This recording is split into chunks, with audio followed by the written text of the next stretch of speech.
نبی علیہ الصلوۃ والسلام جب مدینہ طیبہ تشریف لائے تو جو پہلا خطبہ دیا مدینہ طیبہ میں، محدثین نے لکھا ہے نبی علیہ السلام نے ارشاد فرمایا احب اللہ بکل قلوبکم، اے ایمان والو تم اللہ تعالیٰ سے پورے دل کے ساتھ محبت کرو۔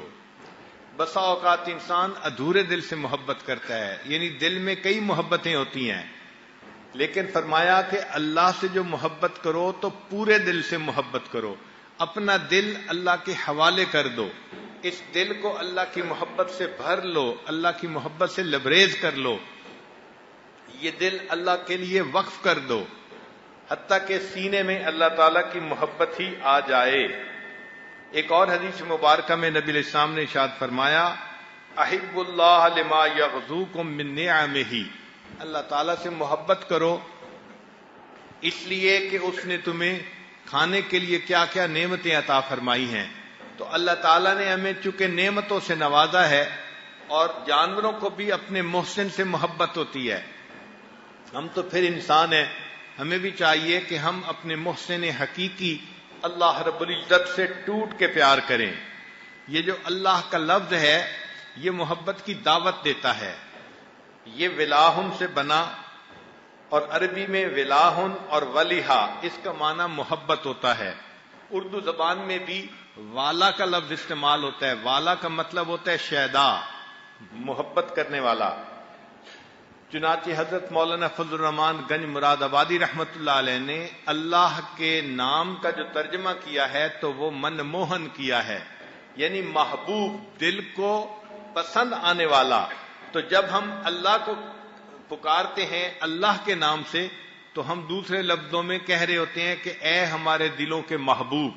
نام ہی اللہ تعالیٰ کا ایسا ہے کہ اس کا معنی دلوں کا محبوب بنتا ہے۔ تو محبوب حقیقی اللہ رب العزت کی ذات گرامی ہے۔ اور یہ بھی کہ محبت دل کا کام ہے۔ جو حواس خمسہ کی لذتیں ہیں ان میں تو جانور بھی انسان کے ساتھ شریک ہیں، ہمیں بھی حواس خمسہ سے لذتیں ملتی ہیں اور حیوانوں کو بھی ملتی ہیں، لیکن دل کی محبت کا مزہ انسان کا خاصہ ہے، اس میں جانور شریک نہیں ہیں، یہ چیز انسان کو جانوروں سے ممتاز کر دیتی ہے۔ اللہ رب العزت کا جو لفظ ہے قرآن مجید میں 2698 مرتبہ استعمال ہوا، یعنی اللہ رب العزت نے اپنے نام کو کثرت سے استعمال کیا تاکہ میرے بندے میرے ساتھ محبت کا تعلق رکھیں گے، ہر تھوڑی تھوڑی دیر بعد جب میرا نام پڑھیں گے تو ان کے دلوں میں میری محبت بھرے گی اور ان کو میرا کلام پڑھنے کا مزہ آئے گا۔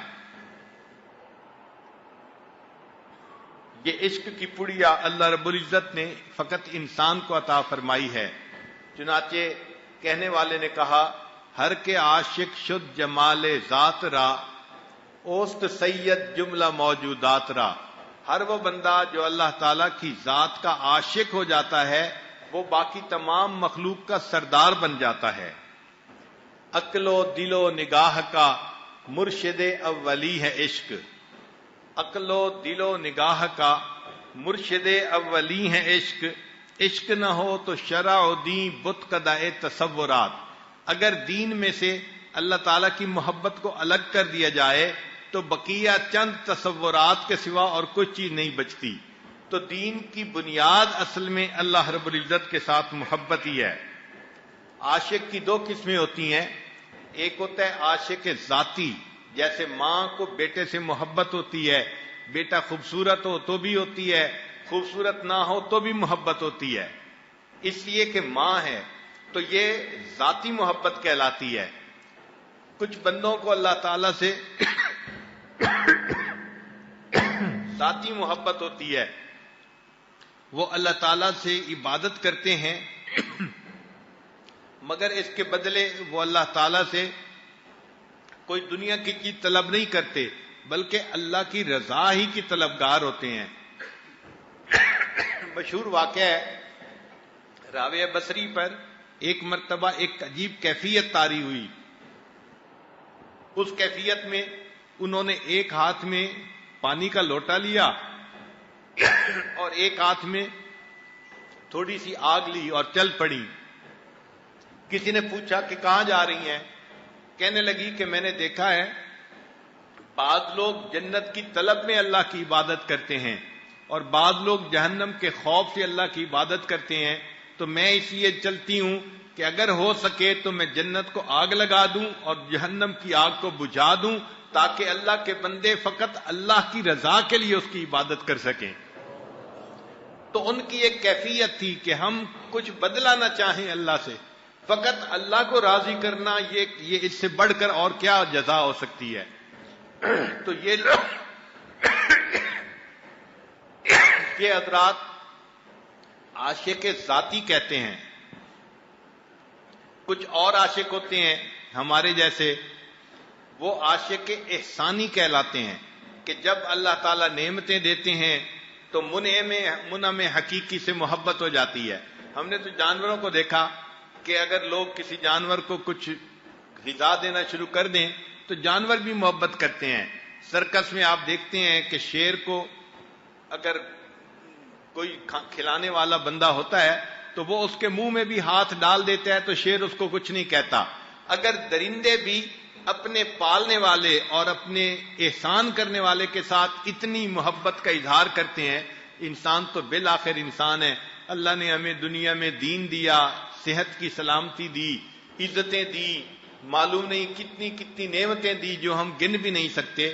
تو محسن حقیقی سے محبت یہ انسان کی فطرت ہے. الانسان عبد الاحسان، انسان احسان کا بندہ ہوتا ہے. لہذا ہمیں بھی اللہ سے محبت ہے. ہماری محبت یہ محبت احسانی ہے. اسی لیے ذرا سے کوئی حالات بدلتے ہیں تو وہ تمام محبتیں ختم ہو جاتی ہیں، انسان غفلت کا شکار ہو جاتا ہے. بھائی آپ مسجد میں نہیں آتے، اور جی کاروبار میں کچھ اونچ نیچ ہے، ٹھیک ہو جائے گی تو آ جاؤں گا. یعنی ہم مسجد بھی تب آتے ہیں جب کاروبار وغیرہ ٹھیک ہوتا ہے. اگر کچھ خراب ہو جائے تو پھر مسجد آنا بھی یاد نہیں ہوتا.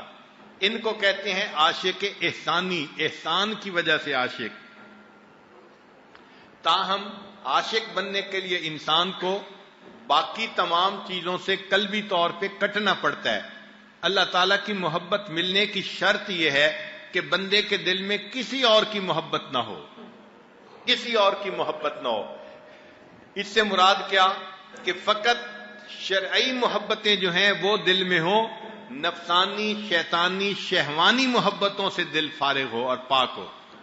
اس لیے فرمایا وَاذْكُرِ اسْمَ رَبِّكَ، ذکر کر اپنے رب کے نام کا، وَتَبَتَّلْ إِلَيْهِ تَبْتِيلًا، اور اللہ تعالیٰ کی طرف تبتل اختیار کر. تبتل کے معنی مفسرین نے لکھے ہیں کہ اخلاص اختیار کر، ہر چیز پر اللہ کو ترجیح دے. اور بعض مفسرین نے لکھا کہ تبتل سے مراد یہ کہ جو تجھے اللہ تعالیٰ تک پہنچنے میں روکے تو اس پر قدم رکھ کر اس کو کاٹ دے اور اس پر قدم رکھ کے آگے چلا جا تاکہ تو اللہ کی رضا حاصل کر سکے. تو جب تک انسان قلبی طور پر مخلوق سے نہیں کٹے گا اللہ تعالیٰ سے نہیں جڑ سکے گا. یہ مخلوق سے کٹنا ضروری ہے کہ دل میں محبت ہو تو فقط اللہ کی ہو اور کسی کی محبت دل میں ایسی غالب نہ ہو. دل کو ما سوا سے خالی کرنا یہ لازم ہے. یہ چیز ذہن میں رکھیں، اللہ تعالیٰ کی محبت اور ما سوا کی محبت یہ ایک دوسرے کی ضد ہیں.